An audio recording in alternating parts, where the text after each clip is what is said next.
تمام حضرات ایک مرتبہ عقیدت اور محبت کے ساتھ درود پاک پڑھ لیجئے۔ اللہم صل علی محمد وعلی آل محمد كما صلیت علی ابراہیم وعلی آل ابراہیم انک حمید مجید۔ اللہم بارک علی محمد وعلی آل محمد كما باركت على إبراهيم وعلى آل إبراهيم إنك حميد مجيد۔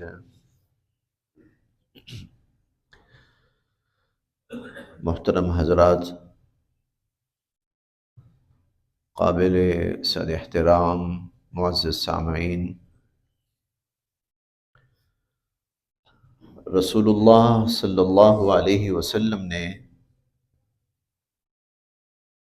جو خطبہ حجۃ الوداع ارشاد فرمایا، تو اس خطبہ حجۃ الوداع میں آپ نے پورے دین کا خلاصہ حضرات صحابہ کرام رضوان اللہ علیہم اجمعین کے سامنے پیش فرمایا۔ اگر آپ اس کو تفصیل سے پڑھیں تو آپ کو پورے دین کا خلاصہ اس کے اندر ملے گا، چاہے اس کا تعلق عقائد سے ہو، اور چاہے اس کا تعلق عبادات سے ہو، اور چاہے اس کا تعلق معاملات سے ہو یا معاشرت سے ہو یا سیاست سے ہو۔ حضور علیہ الصلوۃ والسلام نے پورا دین خطبہ حجۃ الوداع کے اندر مختصراً صحابہ کرام کو سمجھا دیا۔ اس کے بعد حضور علیہ الصلوۃ والسلام نے صحابہ کرام سے ایک سوال کیا، الا هل بلغت؟ یہ بتاؤ، اللہ رب العزت نے جو اپنا دین مجھ تک پہنچایا، اور میری ذمہ داری اللہ رب العزت نے یہ لگائی کہ میں وہ دین تم تک پہنچاؤں، تو الا هل بلغت، بتاؤ کیا میں نے اپنا دین تم تک پہنچا دیا؟ صحابہ کرام رضوان اللہ علیہم اجمعین نے فرمایا کہ انا نشہد انک بلغت الرسالہ وادیت الامانہ ونصحت الامہ وکشف الغمہ۔ صحابہ کرام کہنے لگے، ہم گواہی دیتے ہیں آپ نے وہ رسالت کی جو ذمہ داری تھی کما حقہ ہم تک پہنچائی، اور اللہ رب العزت نے جو امانت آپ کے سپرد فرمائی تھی، آپ نے وہ پوری کی پوری امانت ہم تک پہنچا دی، اور آپ نے امت کی جو خیر خواہی فرمانی تھی وہ آپ نے فرما دی، وکشفت الغمہ، اور ہم جو گمراہیوں کے اندھیروں میں بھٹک رہے تھے، آپ نے وہ گمراہیوں کے اندھیرے ہٹا کر آپ نے ہمیں روشنی اور نور کی زندگی عطا کر دی۔ آپ نے گمراہیوں کے، ضلالتوں کے، فتنوں کے اندھیروں کو مٹا ڈالا۔ جب صحابہ کرام نے یہ کہا، اور حضور علیہ الصلوۃ والسلام کی جو محنت تھی اور جو آپ کی ذمہ داری تھی اس حوالے سے اپنے تاثرات کا اظہار کیا، تو حضور علیہ الصلوۃ والسلام نے آسمان کی طرف رخ اٹھایا اور 3 مرتبہ فرمایا، اللہم اشہد، اللہم اشہد، اللہم اشہد۔ اللہ آپ گواہ رہیے کہ میں سرخرو ہو گیا، آپ گواہ رہیے میں نے اپنی ذمہ داری پوری کر دی، آپ گواہ رہیے میں نے پیغام پہنچا دیا۔ کیونکہ قرآن کریم میں جا بجا اللہ تعالیٰ نے حکم فرمایا تھا کہ ان علیک الا البلاغ، پیغام کا پہنچانا، اللہ کے دین کا انسانوں تک پہنچانا، یہ آپ کی ذمہ داری ہے۔ یا ایھا الرسول بلغ ما انزل الیک من ربک وان لم تفعل فما بلغت الرسالہ، اگر آپ نے یہ کام نہ کیا تو پھر جو ذمہ داری ہے وہ ادا نہ ہوئی۔ تو اب جب صحابہ کرام اس بات کی گواہی دے رہے ہیں کہ بلغت الرسالہ، ادیت الامانہ، نصحت الامہ، تو حضور علیہ الصلوۃ والسلام نے فرمایا اللہ آپ گواہ رہی ہے کہ میں نے اپنی ذمہ داری پوری کر دی۔ حضور علیہ الصلوۃ والسلام نے اپنا کام کر لیا، آپ کا کام پورا ہو گیا، آپ کی ذمہ داری پوری ہو گئی، امت نے اس بات کی گواہی دی۔ پھر حضور علیہ الصلوۃ والسلام نے صحابہ کرام کو مخاطب کر کے فرمایا اب تمہاری ذمہ داری شروع ہوتی ہے، اور تمہاری ذمہ داری کیا ہے؟ فَلْيُبَلِّغِ الشَّاهِدُ الْغَائِبُ، اب جو شاہدین ہیں وہ غائبین تک پہنچائیں، جو شاہدین ہیں، جو شاہد ہیں وہ غائب تک پہنچائیں۔ شاہد سے کون مراد ہے؟ اس وقت تو صحابہ کرام تھے کہ ان تک وہ دین پہنچا اور وہ اس دین کے شاہد تھے۔ غائب کون تھا؟ جس تک ابھی یہ پیغام نہیں پہنچا، موجود نہیں تھا اور ابھی پیغام نہیں پہنچا۔ چنانچہ صحابہ کرام اس وقت شاہد تھے، اور قیامت تک آنے والی ساری انسانیت غائب تھے کہ تم تک پہنچ چکا ہے، اب تم پہنچاؤ۔ چنانچہ اس کے بعد حضور صلی اللہ علیہ وسلم دنیا سے پردہ فرما گئے، تو آپ کی زندگی میں بھی، آپ کی حیات مبارکہ میں بھی، اور آپ کی حیات مبارکہ کے بعد بھی پھر صحابہ کرام نے اس نصیحت کو، بلکہ اس حکم کو اور اس ذمہ داری کو پلے باندھا، اور پھر وہ پوری دنیا تک وہ پیغام، وہ دین، وہ امانت پہنچانے کے لیے نکل کھڑے ہوئے۔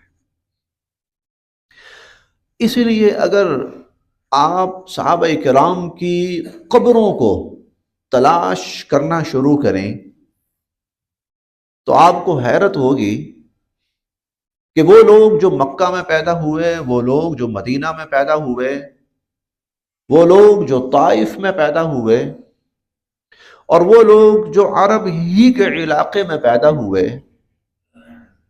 اور زندگی کا بڑا حصہ وہیں گزارا، ایمان لائے حضور صلی اللہ علیہ وسلم کے اوپر، اور مسجد حرام اور مسجد نبوی انہوں نے ان کو آباد کیا نمازوں سے، عبادات سے، لیکن آپ کو عجیب بات یہ نظر آئے گی کہ پھر وہ لوگ اس بابرکت ترین خطے کو، گزشتہ رات درس قرآن کلاس ہوتی ہے تو اس میں خانہ کعبہ سے متعلق آیات آئیں، تو اللہ رب العزت نے فرمایا کہ ان اول بیت وضع للناس للذی ببکۃ مبارکہ، سب سے قدیم تر گھر وہ ہے جو مکہ میں ہے، مبارکہ اور بڑا بابرکت ہے۔ اس پر تھوڑی سی بات ہوئی کہ وہ جو گھر ہے وہ خانہ کعبہ ہے، بیت اللہ ہے، خانہ کعبہ ہے۔ اس کی برکتوں میں سے ایک برکت یہ ہے کہ اگر وہاں ایک نماز پڑھی جائے تو اللہ رب العزت 1,00,000 نمازوں کے برابر ثواب عطا فرماتے ہیں۔ لیکن با جماعت نماز ہو، با جماعت نماز، تو با جماعت نماز جو ہے وہ کم از کم 27 گنا اضافی ثواب ملتا ہے با جماعت نماز پر۔ اچھا، پھر اگر یہ جماعت با جماعت نماز جامع مسجد میں ہو، جامع مسجد میں، ایک ہے آپ دکان میں ہیں، آپ نے وہیں پر جماعت شروع کر دی، با جماعت 27 گنا، کسی گراؤنڈ میں ہیں وہیں پر نماز شروع کر دی، 27 گنا، کسی ہال میں ہیں، کسی کھیت میں ہیں، 27 گنا۔ لیکن جامع مسجد کے اندر اگر با جماعت نماز پڑھی جائے تو ایک نماز کا ثواب 500 نمازوں کے برابر ملتا ہے۔ بیت اللہ سے بڑی جامع مسجد کون سی ہوگی؟ انفرادی پڑھو تو ایک نماز کا ثواب 1,00,000 کا، اب با جماعت پڑھو تو جماعت پر 500 گنا اضافی ثواب ملتا ہے۔ 500 کو 1,00,000 سے آپ ضرب دیں، 1,00,000 سے آپ ضرب دیں 500 کو، بات کروڑوں میں چلی گئی. ایک نماز کی بات ہو رہی ہے. اور پھر رمضان المبارک کے اندر ہر عمل فرض عمل 70 گنا بڑھ جاتا ہے، تو بات کروڑوں سے شاید اربوں میں چلی گئی. یعنی ایک نماز پڑھنے کا ثواب اربوں نمازوں کے برابر خانہ کعبہ کے اندر ملتا ہے. پھر بات یہاں تک رکتی نہیں ہے، بلکہ اللہ رب العزت فرماتے ہیں واللہ یضاعف لمن یشاء، اللہ جس کے لیے چاہیں اجر و ثواب بڑھا دیں. صحابہ کرام رضوان اللہ علیہم اجمعین نے اتنا بڑا ثواب، وہیں رہتے، حرم شریف کے اندر با جماعت نماز ہے، رمضان کے روزے ہیں، رمضان کی نمازیں ہیں، تراویح ہیں، قیام اللیل ہیں، سب ہیں. لیکن حضور صلی اللہ علیہ وسلم کا ایک حکم ان کو تھا اور ایک ذمہ داری تھی ان کی، فَلْيُبَلِّغِ شَاهِدُ الْغَائِبِ، بھائی یہ دین میں نے پہنچا دیا ہے، اب میں نے تم تک پہنچایا ہے، اب تم نے ساری انسانیت تک پہنچانا ہے جو غائبین ہیں. چنانچہ وہ لوگ وہاں سے نکلے. اس زمانے کی بات کر رہا ہوں میں، آج کی بات نہیں کر رہا. اس زمانے میں وہ لوگ نکلے اور آپ ان کی قبروں کو اگر آپ دیکھیں تو آپ کو دنیا کا شاید ہی کوئی خطہ ایسا ملے جہاں ان کی قبریں نہ ہوں. حتیٰ کہ ہمارے پاکستان تک کے اندر کئی صحابہ کرام رضوان اللہ علیہم اجمعین کی تقریباً کوئی 25 کے قریب دریافت ہو چکی ہیں. صحابہ پاکستان کے اندر ہزاروں کلومیٹر دور کا فاصلہ ہے. اور تب کیا تھا، کسی کسی کے پاس گھوڑا ہوتا تھا، زیادہ تر پھر پیدل ہوتے تھے یا بہت کوئی معمولی سواری. تو افریقہ وہ لوگ پھر پہنچے، اور جو مڈل ایسٹ ہیں ان تمام خطوں کے اندر وہ لوگ پہنچے. وہ الغرض دنیا کا جو بھی وہاں معروف خطہ تھا وہ لوگ وہاں تک پہنچے. کیوں؟ اس لیے کہ حضور علیہ الصلوۃ والسلام نے ہمارے ذمے یہ کام لگایا تھا کہ ہم نے اللہ کا یہ دین اوروں تک پہنچانا ہے. صحابہ کرام کے بعد جو بعد والے لوگ آئے تو وہ بھی اللہ کے اس حکم کی اور حضور صلی اللہ علیہ وسلم کے اس فرمان کے مطابق یہ کام کرتے رہے. لیکن صحابہ کرام کے بعد کوئی اجتماعی شکل نہیں بن پائی. انفرادی طور پر بہت کام ہوا، بہت بڑے بڑے لیول پہ کام ہوا، لیکن وہ انفرادی سطح پہ تھا. آپ حضرت شیخ عبد القادر جیلانی رحمۃ اللہ علیہ کو دیکھیں، بہت کام کیا، لیکن وہ انفرادی تھا. بس وہ دنیا سے گئے تو وہ کام بس جہاں تک پہنچا تھا وہیں تک. اب حضرت علی حجویری رحمۃ اللہ علیہ کو دیکھیے، داتا صاحب بہت بڑا کام کیا انہوں نے، لیکن یہ تھا کہ وہ انفرادی سطح پہ تھا. سینکڑوں ہزاروں مسلمان ان کے غیر مسلم ان کے ہاتھ پہ مسلمان ہوئے، کلمہ پڑھا، تو انفرادی سطح پہ یہ کام چلتا رہا. یہ انفرادی سطح پہ تھا، ہوئی محنت. قطعاً یہ نہیں تھا کہ امت نے حضور کا کام چھوڑ دیا، قطعاً نہیں.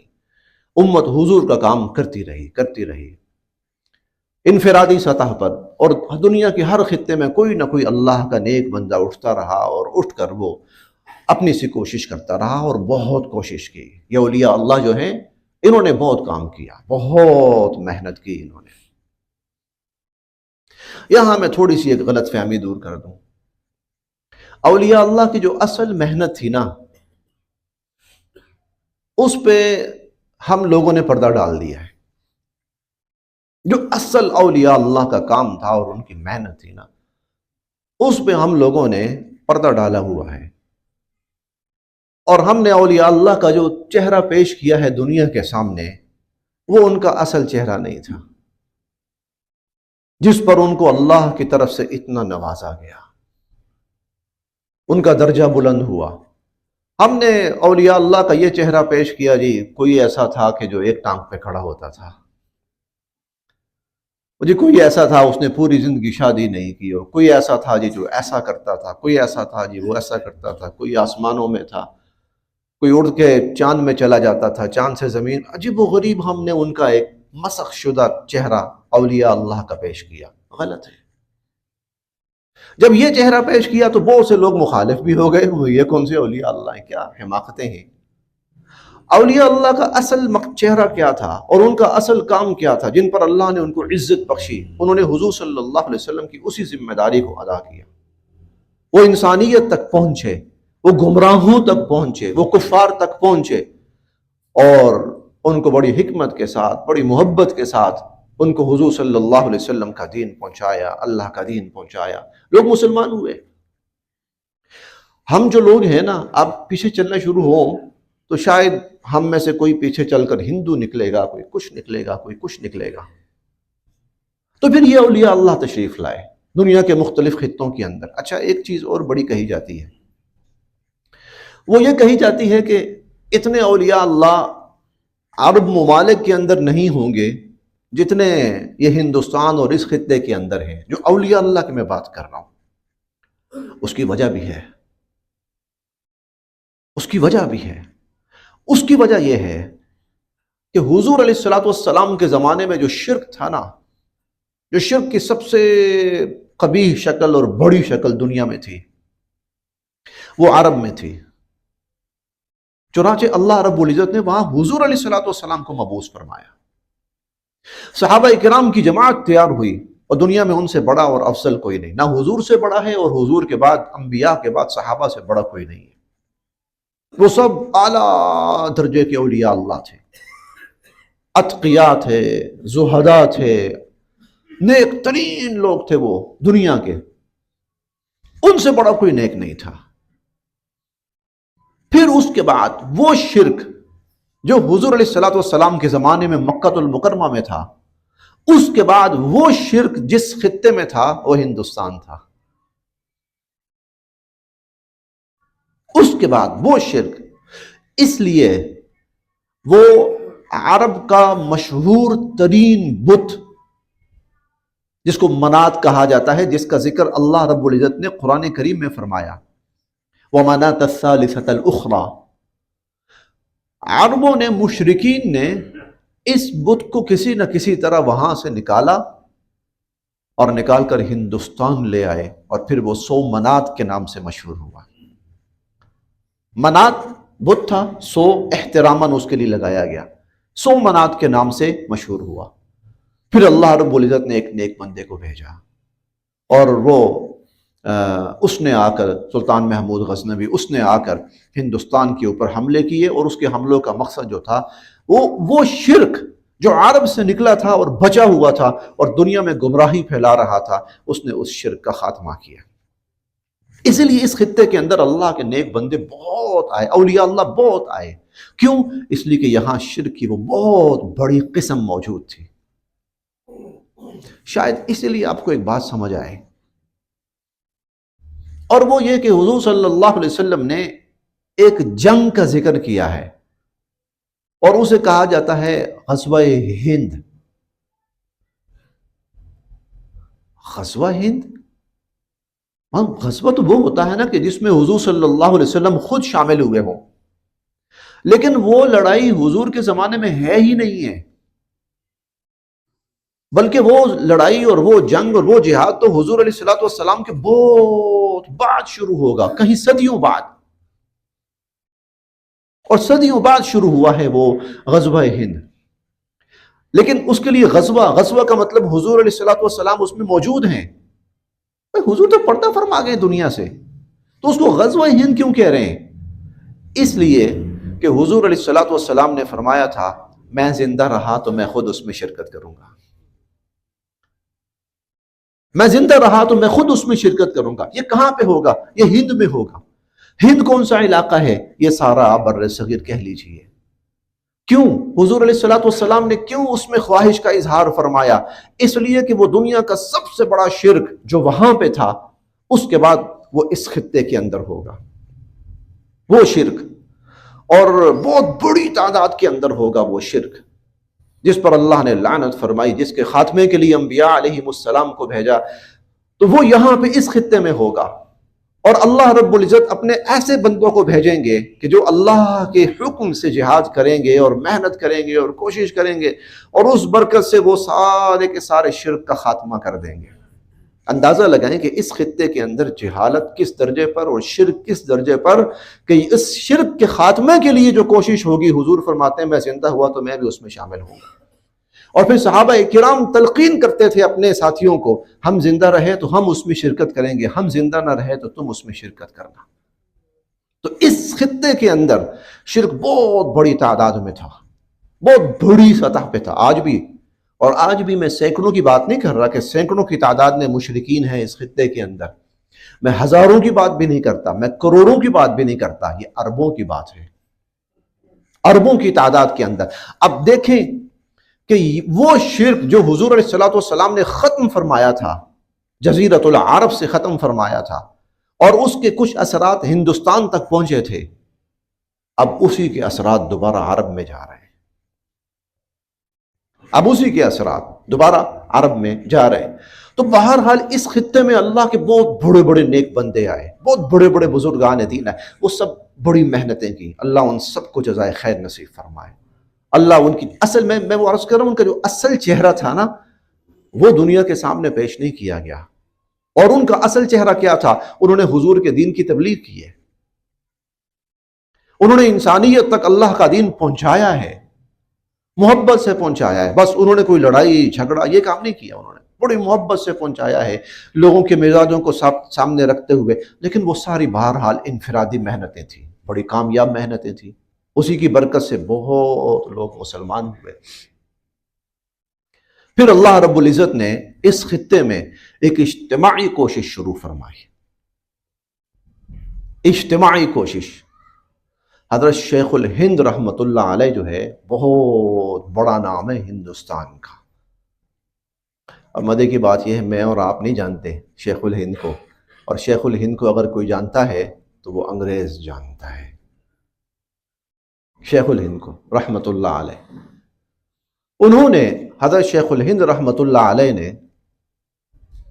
مختلف لوگوں کو تیار فرمایا کہ بھائی دین کے مختلف شعبے، مختلف شخصیات اس میں محنت کریں. ڈاکٹر اسرار صاحب نے کتاب لکھی حضرت شیخ الہند رحمۃ اللہ علیہ پر، بڑی ضخیم کتاب ہے، آپ پڑھ کے دیکھیے آنکھیں کھل جاتی ہیں کہ وہ کیا شخصیت تھی. چنانچہ حضرت مولانا احمد علی لاہوری رحمۃ اللہ علیہ ان کی ذمہ داری لگائی کہ آپ ایسا کریں کہ لوگوں کو قرآن کی طرف متوجہ کریں، قرآن کی طرف راغب کریں، لوگوں کو قرآن سے جوڑیں. چنانچہ حضرت مولانا احمد علی لاہوری رحمۃ اللہ علیہ وہ یہاں پاکستان کا جو اب موجودہ خطہ ہے لاہور ہے، یہاں تشریف لائے، اور انہوں نے جو محنت کی ہے اس کے اثرات یہ ہیں کہ آج ہر مسجد کے اندر قرآن پڑھا جا رہا ہے، پڑھایا جا رہا ہے. ورنہ پہلے جمعوں کے خطبوں کے اندر، جمعے کے بیان کے اندر وہ فلاں فلاں فلاں قصے بیان ہوا کرتے تھے، قرآن نہیں ہوتا تھا. سر لگا کر وہ شعر و شاعری ہوا کرتی تھی، ان کے دروس قرآن اور ان کی قرآن کی محنت. تو مولانا احمد علی لاہوری رحمۃ اللہ علیہ کی ذمہ داری لگائی کہ آپ لوگوں کو قرآن کی طرف متوجہ کریں اور قرآن کی طرف جوڑیں، کیونکہ انہوں نے کہا تھا کہ اسیری قید کے دوران میں اس نتیجے پہ پہنچا ہوں کہ ہماری اس امت کی گمراہی کی سب سے بڑی وجہ یہ ہے کہ یہ قرآن سے دور ہو گئے. اس کے ساتھ مولانا حسین احمد مدنی رحمۃ اللہ علیہ ان کی ذمہ داری لگائی کہ آپ جو سیاسی میدان ہے اس میں مسلمانوں کی رہنمائی کریں. مولانا الیاس رحمۃ اللہ علیہ کی ذمہ داری لگائی انہوں نے کہ آپ لوگوں کو، عوام الناس کو دین کی طرف راغب کریں. جو لوگوں کے اندر گمراہی پھیلی ہوئی ہے، لوگ دین سے دور ہیں، دین کا احساس نہیں ہے، دین کا شعور نہیں ہے، دین کی فکر نہیں ہے، نہ اپنی ہے نہ دوسروں کے دین کی فکر ہے. اور حضرت شاہ اسماعیل شہید اور سید احمد شہید رحمۃ اللہ علیہ ان دونوں کی ذمہ داری لگائی کہ آپ جو جہاد کے میدان ہیں ان کو آباد کریں. شیخ الہند رحمۃ اللہ علیہ کا بہت بڑا کارنامہ ہے. تو یہ انگریز سے جا کے پوچھ لیجئے، ہمیں نہیں پتا، وہ جانتا ہے. جتنی ڈاکومنٹریز جو ہیں وہ انگریز کے پاس ہیں نا، مسلمانوں کے پاس بھی نہیں ہوں گی. شیخ الہند رحمۃ اللہ علیہ کی تحریک ریشمی رومال، جس کے بارے میں انگریز کہتا تھا کامیاب ہو جاتی تو ہندوستان تو درکنار انگلستان کے اندر بھی انگریز کو رہنے کی جگہ نہ ملتی، لیکن وہ کچھ اپنے لوگوں کی وجہ سے ناکام ہوئی. چنانچہ یہ محنتیں شروع ہوئیں. پھر حضرت مولانا الیاس رحمۃ اللہ علیہ اس قدر خلوص کے ساتھ، درد دل کے ساتھ، فکر کے ساتھ وہ متوجہ ہوئے، اور اللہ رب العزت نے ان کی محنت کو اور ان کی توجہ کو اور ان کی فکر کو اور ان کے سوز کو اور ان کے خلوص کو ایسا قبول فرمایا. ان کا کام ایسا نکلا، ایسا چلا، ایسا انہوں نے محنت کی، لوگ متوجہ ہوئے کہ ایک جماعت وجود میں آ گئی تبلیغی جماعت کے نام سے. اللہ نے اس جماعت سے وہ کام لیا. میں کبھی بھی یہ نہیں کہتا ان لوگوں نے یہ کام کیا، میں کہتا ہوں نہیں، کیونکہ اس جماعت کے بارے میں یہ ہے کہ یہ اللہ کے ہاں مقبول ہوئی ہے. مقبول کا مطلب اللہ نے کام لیا. اللہ نے اس جماعت سے وہ کام لیا کیونکہ اس جماعت کی ترتیب بڑی عجیب بنی. ہر بندے تک جاؤ، ہر بندے سے ملو، ہر بندے کی فکر کرو. اس جماعت کا وہ موجودہ طرز عمل نہیں ہے کہ کوئی سوشل میڈیا کے اوپر ایک میسج ڈال دو یا کسی جگہ پر ایک بیان کر دو یا تقریر کر دو. ان کے ہاں بیان تقریر نہیں ہے. اصل چیز ان کے ہاں بیان تقریر نہیں ہے. ان حضرات کے ہاں اصل چیز بیان تقریر نہیں ہے. ان کے ہاں اصل چیز یہ ہے کہ ہر بندے تک حضور علیہ الصلوۃ والسلام کا امتی، ایک امتی، اس کو پکڑو، اس تک پہنچو. مسلمان ہے یا غیر مسلم ہے، مسلمان ہے تو تبلیغ کرو، غیر مسلم ہے تو دعوت دو. مسلمان ہے تو تبلیغ کرو، جی یہ بھی سمجھیے گا. کئی دفعہ ایسا ہوتا ہے نا، اب کسی کو جب کہتے ہیں وہ کہتے ہیں جی کافروں کو جا کے کرو. یہ کافروں کے لیے ہے، کافروں کے لیے دعوت ہے، مسلمانوں کے لیے تبلیغ ہے. اس لیے کہ لطیفہ سمجھ لیں یا حقیقت سمجھ لیں. ایک پاکستانی کسی غیر مسلم ملک میں تھا، تو اس نے ایک خاتون کو اسلام کی دعوت دی، اسلام کی خوبیاں بتائیں، اسلام کی صفات بتائیں، اسلام کے محاسن بتائے. محنت کرتا رہا. اسلام ایسا دین ہے، اسلام ایسا دین ہے، اسلام ایسا دین ہے. تو وہ خاتون بڑی متاثر ہوئی اور بالآخر اس نے اسلام قبول کر لیا. جب اس خاتون نے اسلام قبول کر لیا تو اس شخص نے اس خاتون سے شادی کر لی. اب ظاہر ہے مسلمان ہے، نکاح جائز ہے بالکل. تو شادی ہو گئی. کچھ عرصے کے بعد یہ اپنی اس بیوی کو لے کر پاکستان آیا. تو کچھ دن جب وہ بیوی اس کی یہاں پہ رہی تو وہ کہنے لگی اپنے خاوند سے، دیکھیں مجھے تو آپ نے اسلام کی دعوت دی اور مسلمان کر لیا، اپنے گھر والوں کو بھی اسلام کی دعوت دیں، یہ بھی مسلمان ہو جائیں. یعنی ہمارا طرز عمل دیکھ کر وہ خاتون یہ سمجھ رہی یہ کافر ہیں. تو مسلمانوں کے لیے تبلیغ یعنی ہم جو دین سے دور ہیں ہم دین کی طرف آئیں، ہم دین پہ آئیں، دین کے تمام شعبے وہ ہم اپنائیں. یہ مسلمانوں کے لیے ہے. اور کافروں کے لیے کیا ہے؟ تبلیغ ہے، دعوت ہے. دعوت کیا ہے؟ ان کو اسلام کی دعوت دینا، وہ اسلام کی طرف آئیں. اللہ رب العزت نے اس کام کو پھیلایا اور اس کام کی خوبی ایک یہ ہوئی، اللہ تعالیٰ ان بڑوں کو جزائے خیر نصیب فرمائے، انہوں نے اس خلوص کے ساتھ محنت کی کہ اس کو خالصتاً فی سبیل اللہ رکھا. خالصتاً فی سبیل اللہ. فی سبیل اللہ کس طرح کہ اس کام کا بڑے سے بڑا کوئی ذمہ دار ہے یا چھوٹے سے چھوٹا ہے، عالمی سطح پر ہے یا علاقائی سطح پر ہے یا ملکی سطح پر ہے، کسی کی کوئی تنخواہ نہیں، کسی کا کوئی معاوضہ نہیں.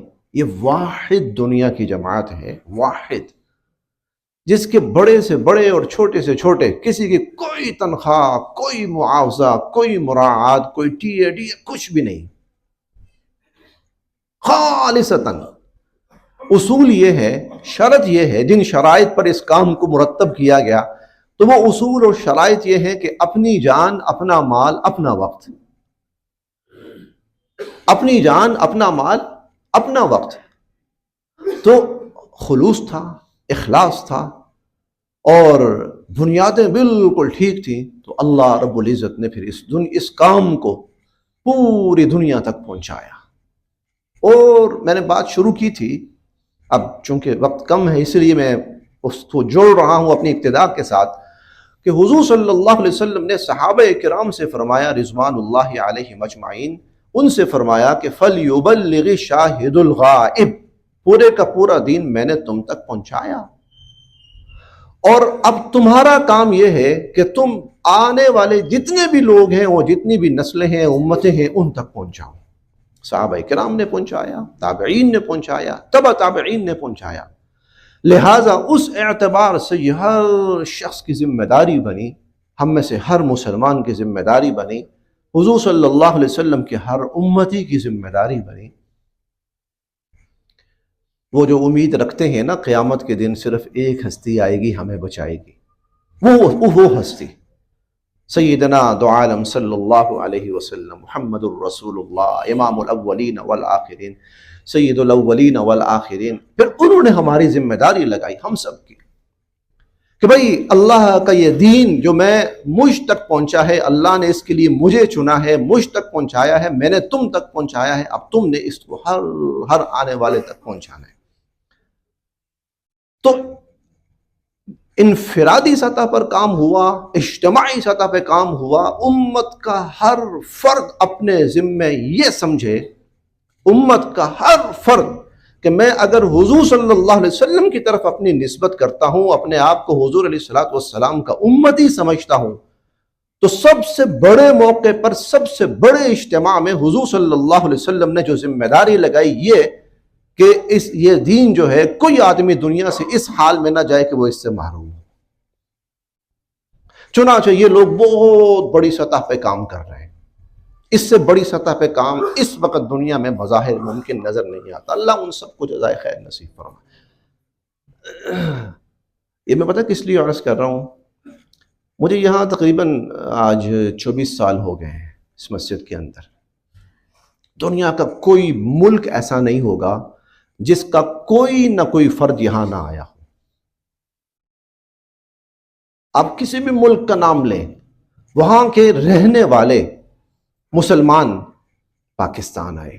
میں تو صرف اپنی بات کر رہا ہوں، بہت بڑی تعداد کے اندر کوئی امریکہ سے آ رہا ہے۔ ابھی پیچھے جماعت آئی تھی، امریکہ کے عالم دین تھے، تو ماشاءاللہ وہ تشریف لائے ہوئے تھے۔ Africa, England, Canada, New Zealand, Australia, Kenya, ہاں، اور جو افریقی ممالک ہیں، بہت جو ممالک آپ نام لیتے رہیں، میں یہاں دنیا کے ایک ایک فرد سے ملا ہوں۔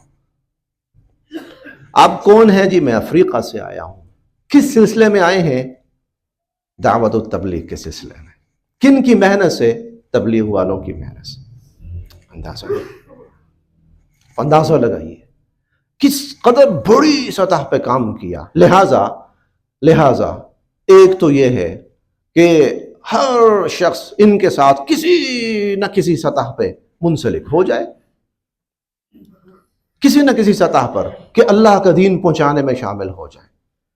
لیکن اگر بالفرض کوئی شخص وقت نہیں دے پاتا، کام نہیں کر پاتا، اس کے پاس ٹائم نہیں ہے، یا کوئی بھی ایسا عذر ہے، تو دوسری بات میں عرض کرنے لگا ہوں، خاص طور پر ہمارا نوجوان طبقہ، خاص طور پر ہمارا نوجوان طبقہ، خاص طور پر اللہ رب العزت نے اس وقت دنیا آپ کے ہاتھوں میں پکڑا دی ہے۔ دنیا اللہ نے آپ کے ہاتھوں میں دے دی ہے۔ جی ہاں، جدید جتنے ذرائع ابلاغ ہیں وہ آپ کے ہاتھوں میں ہیں۔ نوجوان طبقہ بڑی کثرت کے ساتھ جدید ذرائع، جس کو آپ سوشل میڈیا کہتے ہیں، وہ استعمال کر رہا ہے۔ لیکن بے انتہا دکھ ہوتا ہے اور افسوس ہوتا ہے یہ دیکھ کر کہ ایک بڑی تعداد ہمارے نوجوانوں کی جو استعمال کر رہے ہیں، مرد ہیں یا خواتین، استعمال کہاں تک ہے؟ یہاں سے تصویر میرا چہرہ یہاں سے ایسا لگ رہا ہے، یہاں سے تصویر یہاں سے میرا چہرہ ایسا لگ رہا ہے، یہاں سے میں چل رہا ہوں تو میں پیچھے سے ایسا لگ رہا ہوں، خود نمائی کے سوا کچھ نہیں رہا۔ انا للہ و انا الیہ راجعون۔ کسی کو موبائل پکڑاتے ہیں، میں چلوں گا، ٹھیک ہے، تم نے ایک ایک سٹیپ پر، ایک ایک قدم پر میری تصویر لیتے جانی ہے، ٹھیک ہے، ایک دفعہ میں ہاتھ اٹھا کے چلوں گا، ایک دفعہ میں ہاتھ چھوڑ کے چلوں گا، ایک دفعہ میرے دونوں پاؤں کے درمیان جو ہے فاصلہ تھوڑا سا زیادہ ہوگا، ایک دفعہ تھوڑا سا کم ہوگا، ایک دفعہ میں اوپر طرف منہ کر کے، اور ایک دفعہ میں نیچے، اور ایک دفعہ میں اس طرف منہ کر کے، یہ اینگل اچھا آ رہا ہوگا۔ انا للہ و انا الیہ راجعون۔ اور اللہ تعالیٰ ہمیں معاف فرمائے، ہماری خواتین اس معاملے میں اس سے بھی زیادہ گمراہی میں مبتلا ہو گئی۔ میں حضور صلی اللہ علیہ وسلم کا وہ پیغام آپ کو دے رہا ہوں، فَلْيُبَلِّغِ الشَّاهِدُ الْغَائِبُ، اللہ نے جو جدید ذریعہ آپ کو دیا ہے اس لیے دیا تھا کہ اللہ کے دین کا پیغام اور حضور علیہ الصلوۃ والسلام کا پیغام انسانیت تک پہنچائیں، نہ یہ کہ لوگوں کو اپنا چہرہ دکھاتے پھریں اور اپنی کمر دکھاتے پھریں۔ خاص طور پر نوجوان، خدا رہا یہ چھوڑ دیں، میری شکل ایسی ہے اور میری بغیر ٹوپی کے میری تصویر ایسی ہے اور ٹوپی کے ساتھ میری ایسی ہے اور فلاں کپڑوں میں ایسی ہے اور گلاسز لگا کر ایسی ہے اور گلاسز کے بغیر ایسی ہے۔ خدا کی قسم میں یہ کہوں گا کہ شیطان نے آپ کو گمراہ کر دیا اور وہ آپ کے اوپر مسلط ہو گیا۔ حضور علیہ الصلوۃ والسلام نے فرمایا تھا، میں تمہیں بتاؤں کہ انسان کو برباد کرنے والی چیزوں میں سے وَأَشَدُّهُنَّ، سب سے زیادہ انسان کے لیے خطرناک ترین چیز کیا ہے؟ اعجاب المرء بنفسہ، آدمی کا خود نمائی میں مبتلا ہو جانا، میں کیسا لگ رہا ہوں، میں یہاں سے کیسا لگ رہا ہوں، میں ایسے کیسا ہوں، یہ خود نمائی ہے۔ آپ نے فرمایا سب سے زیادہ انسان کے لیے خطرناک ترین چیز یہ ہے، میں کے سوا کچھ رہتا ہی نہیں ہے، پھر فرعون اور اس میں کوئی فرق بھی نہیں رہتا۔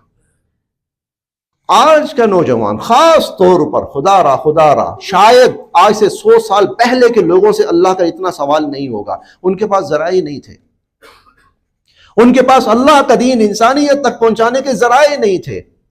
آج سے 100 سال 150 سال 200 سال پہلے کے لوگوں کے پاس کوئی ذرائع کوئی وسائل نہیں تھے، زیادہ سے زیادہ یہ ہوتا تھا کہ پڑوسی کو کہہ دیا یا مسجد میں نماز پڑھتے ہوئے بیان کر دیا بس۔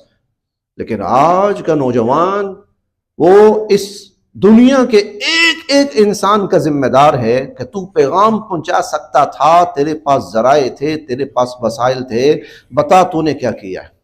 میرا حساب کتنا مشکل ہو گیا، آپ کا حساب کتنا مشکل ہو گیا۔ یہ اس لیے نہیں تھے کہ پیچھے اپنی بہن کھڑی کرو اور ماں کھڑی کرو، دیکھو جی یہ میری بہن ہے اور یہ میری ماں ہے، اس لیے نہیں تھا۔ یہ اس لیے نہیں تھا کہ دیکھو میں فنکشن میں شادی کسی کی ہے، تصویریں میری کھینچ کے جی اپلوڈ کرنی ہے، ہم نے دنیا کو دکھانا ہے جی میں ادھر تھا۔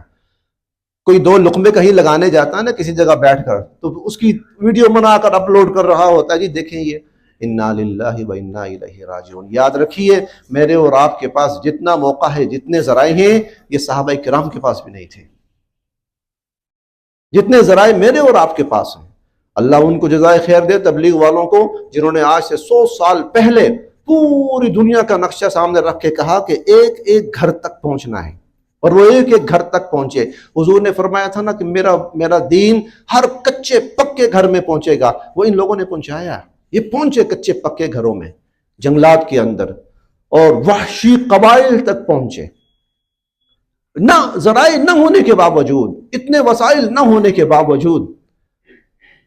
ہم جب آپس میں بیٹھتے ہیں نا تو ایک بات کہتے ہیں، ہم کہتے ہیں کہ جہاں پر یہ گوگل کا میپ ناکام ہو جاتا ہے نا، وہاں کسی تبلیغ والے سے پوچھ لو جی آگے راستہ کہاں پہ جائے گا، وہ آپ کو بتا دے گا۔ یہ پہنچے ہیں، یہ پہنچے ہیں، ان کے پاس وسائل نہیں تھے، یہ پھر بھی پہنچے، ان کے پاس اتنی محنت نہیں تھی، پھر بھی انہوں نے محنت کی۔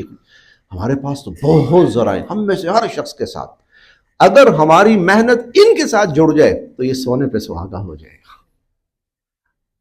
تو آج میں اور آپ ہم سب اس بات کا عہد کریں کہ اللہ کے اس دین کو ہم میں سے ہر شخص پہنچائے گا۔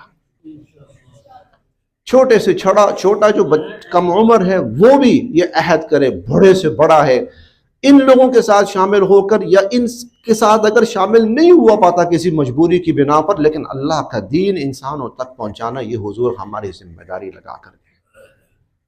یہ حضور علیہ الصلوۃ والسلام ہماری ذمہ داری لگا۔ آج دنیا میں کفر ہے، اللہ کی تقدیر تو اللہ کی، جو بھی اللہ کے فیصلے ہم اس میں کچھ نہیں کہہ سکتے کہ کس کو ہدایت ملے گی یا کس کو نہیں ملے گی، وہ خدا کے معاملات ہیں۔ لیکن آج دنیا میں کفر کا موجود ہونا اس بات کی علامت ہے کہ مسلمان محنت نہیں کر رہے، مسلمان محنت نہیں کر رہے۔ تو آج کا سب سے بڑا پیغام، خدا را آپ سب، ہم سب یہ عہد کریں، یہ سوچ رکھیں، اور یہ اپنی زندگی کا سب سے بڑا مقصد بنائیں کہ میرے پاس 5 منٹ ہوں گے تو میں 5 منٹ میں کوشش کروں گا کہ اللہ کے دین کا کوئی نہ کوئی شعبہ، کوئی نہ کوئی حصہ وہ کسی نہ کسی تک پہنچاؤں گا اگلے تک۔ جو چیز ہمارا آج، یہ جماعت والے بہت پہلے کہتے تھے لیکن وہ بات ہمیں آج سمجھ آئی ہے، وہ کہتے تھے اللہ کے بول کی بڑائی کے بولوں کو بولو، جتنا زیادہ بولو گے اور انسان جتنا زیادہ سنیں گے تو یقین بنے گا۔ آج دنیا کیا کہتی ہے؟ وائرل کرو. جو چیز وائرل ہو جاتی ہے نا دنیا اسی پر آ جاتی ہے. یہ بات انہوں نے بہت پہلے کہی تھی جب کبھی وائرل والا کانسیپٹ بھی نہیں تھا. تو ہم سب جب پوری امت کسی ایک بات پہ آ جائے گی کہ اللہ کے دین کو پہنچانا ہے تو ہر کافر اللہ کے دین کی بات کو سنے گا. اللہ میرے اور آپ سب کے لیے عمل کی راہیں آسان فرمائے، اور پچھلے ہماری زندگی کی جو اس بارے میں غفلت، سستی اور کوتاہی ہے اللہ ہم سب کو معاف فرمائے. وآخر دعوانا